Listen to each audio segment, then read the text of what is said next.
울산의 대형 재활원에서 지적장애인들이 폭행 피해를 당해 경찰이 수사를 진행하고 있습니다. 그런데 이 재활원에서는 폭행 외에도 장애인의 노동력을 착취하는 일도 일어났던 것으로 확인됐습니다. 폭행 가해자로 지목된 지도원이 제대로 분리 조치되지 않는 등 사후 관리도 부실했던 것으로 드러났습니다. 이다은 기자입니다.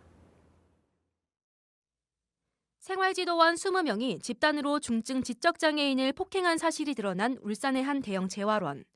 경찰 수사가 진행 중인 가운데 또 다른 사실들이 속속 밝혀지고 있습니다. 장애인 권익 옹호기관이 조사를 벌인 결과 노동력 착취 정황이 드러났습니다.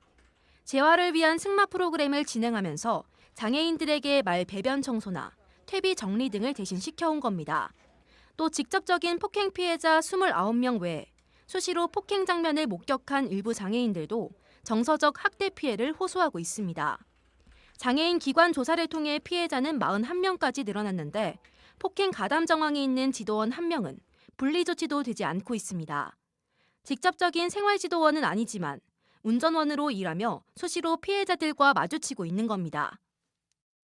생활지도원으로 근무를 하셨다가 생활지도원이 아닌 다른 직종으로 근무하시거든요. 운전으로 알고 있습니다. 운전원으로. 관계기관들의 관리 감독의 허점도 드러나고 있습니다.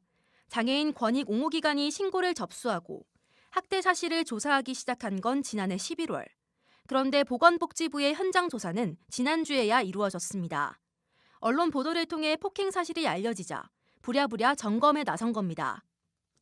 복지부가요, 대규모 상습 장애인 학대 사건에 대해서 인수조차 못하고 3개월이 지나서야 조사를 나갔는데 이것은 명백한 직무유기입니다.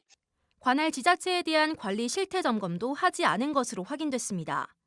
부실 대처라는 지적을 받은 복지부는 뒤늦게 전국 장애인 거주시설에 대한 인권 교육 등 관리를 강화하겠다고 대책을 내놨습니다.